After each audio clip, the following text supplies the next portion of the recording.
Nuova stagione per il Benetton Rugby che dopo qualche settimana di vacanza torna ad allenarsi alla Ghirada con tante conferme ma anche parecchie novità, a partire dall'allenatore Callum McRae.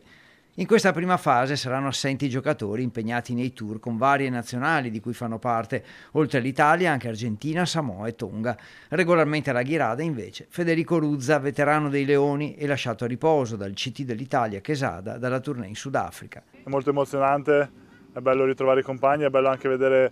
tanti volti giovani che arrivano e devo dire che appunto non ci si annoia mai, è bello che ci siano sempre tante novità, è bello sentire sempre la nuova energia del primo giorno, quindi sicuramente sensazioni positive da subito. Il raduno proseguirà in Ghirada fino all'ultima settimana di agosto, quando la squadra si sposterà, come da tradizione, a Calalzo di Cadore per preparare le amichevoli prestagionali previste per il 6 settembre in trasferta contro gli Harlequins e il 12 settembre in casa contro i Black Lions, prima dell'inizio ufficiale della stagione, fissato per il 27 settembre con la trasferta in Irlanda contro Connacht. E sicuramente gli obiettivi delle prime settimane sono appunto quello di trovare uno stato di forma